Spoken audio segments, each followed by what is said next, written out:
ചെറിയച്ഛൻ അകത്തുനിന്നും കൈ ഉയർത്തി കാണിച്ചു. ദാ ചെറിയച്ഛൻ വന്നു, പ്രണവ് സിയോനയോട് പറഞ്ഞു. അവളും ചെറിയച്ഛനെ നോക്കി കൈ ഉയർത്തി. പുറകെ പാറു.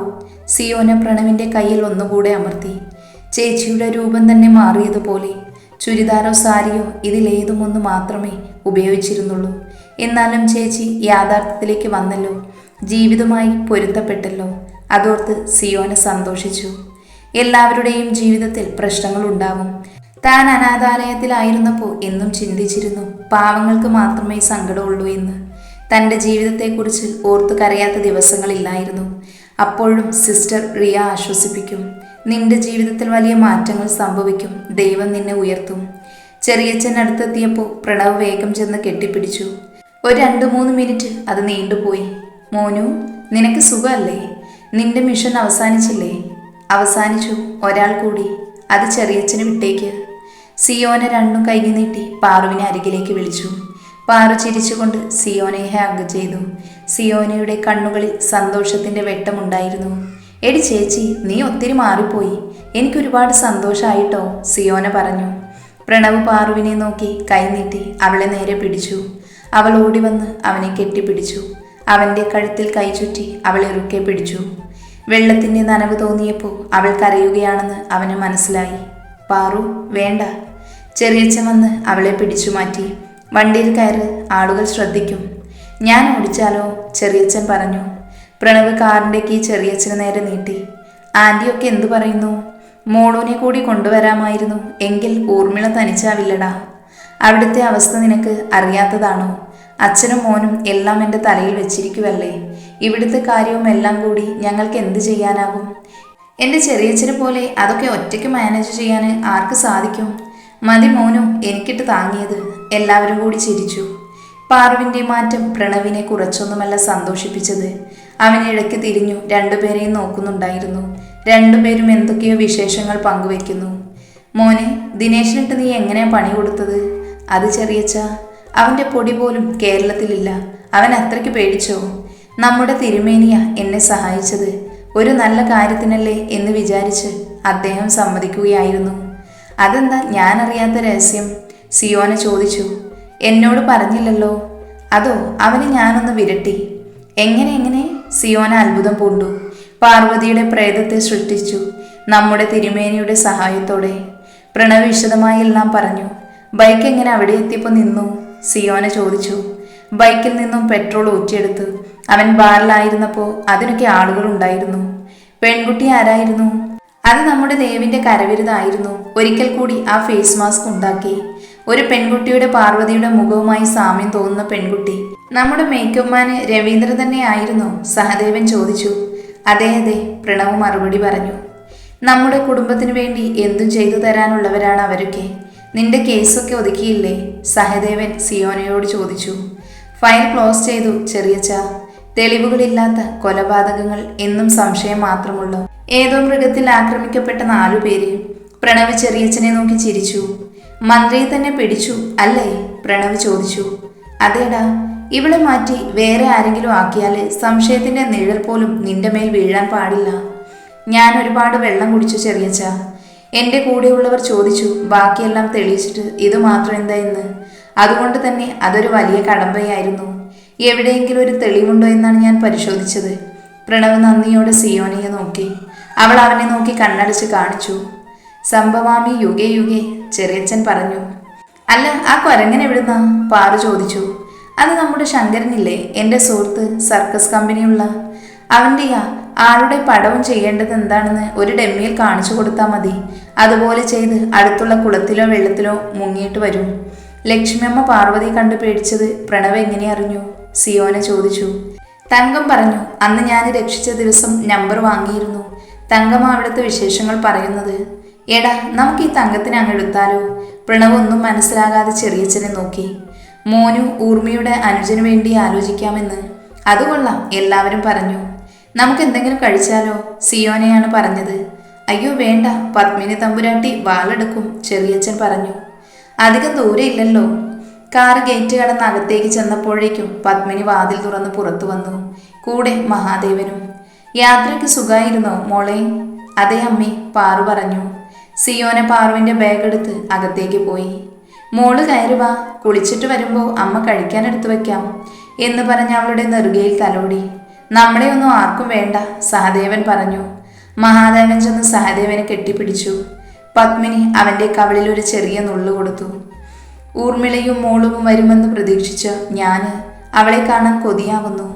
അങ്ങോട്ടൊന്ന് വരാൻ മേലാഞ്ഞിട്ടാണോ? അല്ലല്ലോ, അപ്പൊ രണ്ടുപേർക്കും കഴിയില്ല. നീ വാ, വിശേഷങ്ങളൊക്കെ പറയ്. മഹാദേവൻ സഹദേവനായ അകത്തേക്ക് പോയി. സിയു എവിടാ? പ്രണവ് വിളിച്ചു. ഞാൻ ചേച്ചിയുടെ ബാഗ് വെക്കാൻ പോയതാ. നീ പാറുവിനെ ഒന്ന് ശ്രദ്ധിച്ചോണേ, നാട്ടിൽ വന്നതല്ലേ, പഴയ ഓർമ്മകൾ. ഞാൻ ശ്രദ്ധിച്ചോളാം, സിയോന പറഞ്ഞു. അവൻ അവളെ കെട്ടിപ്പിടിച്ച് നെറുകയിൽ ചുംബിച്ചു. സിയോന പാറുവിനോട് വർത്താനം പറഞ്ഞിരിക്കുകയായിരുന്നു. ചേച്ചി, മനസ്സിൽ എന്തെങ്കിലും ഉണ്ടോ? നീ എന്ത് സിയു ഉദ്ദേശിക്കുന്നത്? ഞാൻ ആത്മഹത്യ ചെയ്യുമോ എന്ന് നീ ഭയക്കുന്നു അല്ലേ? ഒരിക്കലുമില്ല, നീ പോയി കിടന്നുറങ്ങാൻ നോക്ക്. അങ്ങനെ എന്തെങ്കിലും ചെയ്യാൻ എനിക്ക് നാട്ടിൽ വരണമായിരുന്നു. നാളെ നമുക്കൊന്ന് പുറത്തു പോകണം. 2 ദിവസം ലീവ് കിട്ടുമോ? അയ്യോ മേഡം, എൻ്റെ നാത്തൂൻ വരുന്ന പ്രമാണിച്ച് ഞാൻ ലീവാണ്. പാറു അവളെ നോക്കി ചിരിച്ചു. സിയോന മുറിയിലേക്ക് ചെന്നപ്പോൾ പ്രണവ് ബെഡിൽ കമിഴ്ന്നു കിടന്ന് ലാപ്ടോപ്പിൽ എന്തൊക്കെയോ ചെയ്യുകയാണ്. അവൾ വാതിലടച്ച് കുറ്റിയിട്ടു. കമിഴ്ന്നു കിടക്കുന്ന അവൻ്റെ പുറത്തു കയറി കിടന്നു. നല്ല സുഖം, ചെറിയ നടുവേദന ഉണ്ടായിരുന്നു. ഡാ, അവൾ ദേഷ്യത്തോടെ വിളിച്ചു. അവൻ അവൻ്റെ ജോലി തുടർന്നു. ആഹാ, കാണിച്ചു തരാം, സിയോന മനസ്സിൽ പറഞ്ഞുകൊണ്ട് അവൾ മെല്ലെ അവൻ്റെ ചെവിയിൽ ഉമ്മ വെച്ചു. അവൻ ഇക്കിളി കൊണ്ട് ചെവി തോളോട് ചേർത്തു. സിയു വേണ്ടടാ, ഈ അത്യാവശ്യ ജോലി. അവൾ അപ്പുറത്തെ ചെവിയിലും ഉമ്മ വെച്ചു. പെണ്ണ് സമ്മതിക്കില്ല. ഡി, നിനക്ക് എന്തേ വേണ്ടേ? നിനക്കറിയില്ലേ? അവൻ നേരെ തിരിഞ്ഞു. അവൾ ബെഡിലേക്ക് വീണു. ദുഷ്ട, നിനക്ക് വേദനിച്ചോ? ഇല്ലല്ലോ, ബെഡിലല്ലേ? അവൻ ലാപ്ടോപ്പ് എടുത്തു മാറ്റി വെച്ചു. നീ എന്താ ചെയ്തേ ചീക്കുട്ടി? അവൻ അവളെ ഇക്കിളി കൂട്ടി. അതിനനുസരിച്ച് ഇക്കിളി പൂണ്ടവൾ ചുരുണ്ടുകൂടി. വേണ്ടടാ, അവൾ ഒച്ചയെടുത്തോണ്ടിരുന്നു. അവൻ അവളെ കെട്ടിപ്പിടിച്ച് അവൾ അവൻ്റെ നെഞ്ചിൽ മുഖമമർത്തി ഉമ്മ വെച്ചു. അവൻ്റെ നെഞ്ചിലെ രോമങ്ങൾക്കിടയിലൂടെ അവൾ മുഖം കൊണ്ട് ഉരസി. അവർ പരസ്പരം പുണർന്നുകൊണ്ടിരുന്നു. ഇരുവരുടെയും നിശ്വാസങ്ങൾ ഒന്നായി, ഒന്നിച്ചൊരു പുഴയായി അവർ ഒഴുകി. പാറു രാവിലെ ഉണർന്നിരുന്നു. അമ്മയും പാറുവും കൂടി ഇടിയപ്പവും മുട്ടക്കറിയും ഉണ്ടാക്കുകയാണ്. സഹദേവനും പ്രണവിനും ഇഷ്ടമാണ് അത്. ദുബായ് ജീവിതം മോൾക്ക് ഇഷ്ടമായോ? പത്മിനി ചോദിച്ചു. കുഴപ്പമില്ല അമ്മേ. ആദ്യമൊക്കെ ഞാൻ പുറത്തിറങ്ങില്ലായിരുന്നു. പിന്നെ ചെറിയച്ഛനും ഊർമിളാൻ്റെയും നിർബന്ധിച്ച് പുറത്തു കൊണ്ടുപോകും. മിക്കവാറും ഓരോ പ്രോഗ്രാംസ് ഉണ്ടാകും. അങ്ങനെ ഓരോന്നിൽ എന്നെ ഉൾപ്പെടുത്തിക്കും. ഡാൻസ് ക്ലാസ് ഉണ്ട്, ബിസിനസ്സിലും സഹായിക്കാറുണ്ട്. മോൾക്ക് അതൊന്നും പ്രയാസമുള്ള കാര്യമല്ലല്ലോ. സിയോന താഴേക്ക് വന്നപ്പോൾ പാറു പ്രണവിനുള്ള കോഫി അവളുടെ കയ്യിൽ കൊടുത്തു. മോളെ, നീ കുടിച്ചിട്ട് പോയാൽ മതി, അമ്മ പറഞ്ഞു. നിനക്ക് ചായയല്ലേ ഇഷ്ടം? പാറു ചോദിച്ചു. അതെ അതെ, മോൾക്ക് ചായയാണ്, അമ്മയും മറുപടി പറഞ്ഞു. സിന്ധു ചേച്ചി വന്നില്ലേ അമ്മേ? സിയോനയാണ് ചോദിച്ചത്. ഇല്ല, കുറച്ച് താമസിച്ചേ വരികയുള്ളൂ എന്ന് പറഞ്ഞിരുന്നു. അമ്മ പിന്നെന്താ എന്നെ വിളിക്കാഞ്ഞത്? അയ്യോ, ചേച്ചിക്ക് ഇഷ്ടമുള്ളത് ഉണ്ടാക്കി കൊടുക്കണമെന്ന് ഞാൻ വിചാരിച്ചിരുന്നു. അമ്മയും പാറുവും ചിരിച്ചു. സാരമില്ല, മോൾക്ക് ഇഷ്ടമുള്ള പാലപ്പവും സ്റ്റൂ കറിയും പാറു ഉണ്ടാക്കിയിട്ടുണ്ട്. അയ്യോ ശരിക്കും? പാറു അതേന്ന് തലയാട്ടി. മോൾ അവന് കോഫി കൊടുത്തിട്ട് വാ. സിയോന പ്രണവിനുള്ള കോഫിയുമായി മുകളിലേക്ക് പോയി. കുംഭകർണൻ എഴുന്നേറ്റില്ലേ? അവൾ കോഫി മേശമേൽ മൂടി വെച്ചു. എഴുന്നേൽക്കടോ, മതി ഉറങ്ങിയത്. അവൾ അവൻ്റെ അരികിൽ ചേർന്ന് കിടന്നു. ഡാ, എന്താടി, നീ എന്നോട് എന്തെങ്കിലും കള്ളം പറഞ്ഞിട്ടുണ്ടോ? അവൻ അവളുടെ നേരെ നോക്കി. ഇത്ര നേരം വേണ്ടി വന്നോ നിനക്കത് മനസ്സിലാകാൻ? നീ പൊട്ടിയാണോ എന്നൊരു വേള ഞാൻ സംശയിച്ചു. സന്തോഷമായി ചെയ്യൂ. അവൻ അവളെ ഉമ്മ വെച്ചു. എന്തിനാ നീ ആ കള്ളം പറഞ്ഞത്? ഡി, പാറുവിൻ്റെ മുമ്പിൽ അങ്ങനെ പറയാനാ തോന്നിയേ? ആ ഒരു കാര്യമൊഴികെ ബാക്കിയെല്ലാം സത്യമായിരുന്നു. ഞാൻ അപ്പോഴേ ആലോചിച്ചിരുന്നു, ഒരു കുരങ്ങനെ ഫോട്ടോയും കാണിച്ചു വിട്ടാൽ ആരെങ്കിലും കൊല്ലുമെങ്കിൽ നമുക്ക് ആരോടും ദേഷ്യം തോന്നിയാൽ അങ്ങനെ ചെയ്താമല്ലോ. എനിക്ക് തോന്നി ചേച്ചിയെ വിഷമിപ്പിക്കാതിരിക്കാൻ അങ്ങനെ ഒരു കഥ മെനഞ്ഞതാണെന്ന്. അത് എനിക്കും ചെറിയച്ഛനും മാത്രം അറിയാവുന്ന രഹസ്യ. അത് അങ്ങനെ ഇരിക്കട്ടെ. എന്നെ വിശ്വാസമില്ലേ? അതുകൊണ്ടല്ലേ എവിടുന്നാ അതിനെ കൊണ്ടുവന്നത്? സത്യമംഗലം കാട്ടുപ്രദേശത്തെ ആദിവാസി കോളനിയിൽ നിന്നും ചെറിയച്ഛനൊരു സുഹൃത്തുണ്ട്. പുരാവസ്തു ഗവേഷണവുമായി നടക്കുന്ന ആള്. അദ്ദേഹത്തിൽ നിന്നുമാണ് ഞങ്ങൾ ഇങ്ങനെ ഒരു കോളനിയെ പറ്റി അറിയുന്നത്. അദ്ദേഹം പോലും അറിയാതെ ഞങ്ങൾ അവിടെ പോയി. ചെറിയച്ഛൻ വന്നിരുന്നു. ഇതൊക്കെ എപ്പോ? സിയോന വാ പൊളിച്ചു. ആദ്യം വായ അടക്ക്, ഇല്ലെങ്കിൽ ഈച്ച കയറും. അതൊക്കെ പറയാൻ കുറേ ഉണ്ട്, തീരില്ല സിയു. ഇപ്പൊ വേണ്ട, പിന്നെ പറഞ്ഞാൽ മതി. നമുക്ക് പുറത്തു പോണം, നീ വേഗം താഴേക്ക് വാ. അവൾ അതും പറഞ്ഞ് താഴേക്ക് ചെന്നു. ഹേമ, ഞാൻ കടയിൽ വിളിച്ചു പറഞ്ഞിട്ടുണ്ട് നമ്മൾ വരില്ലെന്ന്. എന്നാലും എന്തിനായിരിക്കും ഹേമേട്ട സിയോന മോള് വിളിച്ച് നമ്മൾ വീട്ടിൽ കാണണമെന്ന് പറഞ്ഞേ? ഞാൻ എങ്ങനെ അറിയും? പൗർണമിയുടെ കാര്യം രഹസ്യമായി അന്വേഷിച്ചിരിക്കുമോ? അങ്ങനെയെങ്കിൽ വേറെ ചിലർ കൂടി ഉണ്ടാവുമെന്ന് പറയില്ലല്ലോ. എനിക്ക് എന്തോ ടെൻഷൻ. ആവശ്യമില്ലാത്തതിനും ഉള്ളതിനൊക്കെ ടെൻഷൻ നിന്റെ കൂടപ്പിറപ്പാണല്ലോ. എന്തായാലും അവർ വരുന്നതല്ലേ, നീ എന്തെങ്കിലുമൊക്കെ ഉണ്ടാക്കാൻ കല്യാണിയോട് പറയൂ. മോനും ഉണ്ടാവും, അവനിഷ്ടമുള്ള ഇടിയപ്പം തന്നെ ഉണ്ടാക്കാം, ഹേമ പറഞ്ഞു. ഒരു 11 മണിയായപ്പോൾ ഒരു ഇന്നോവ കാർ മുറ്റത്തേക്ക് കയറി വരുന്നത് കണ്ടു. ഹേമചന്ദ്രൻ വേഗം ഹേമയെ വിളിച്ചു. ദാ അവർ വന്നു.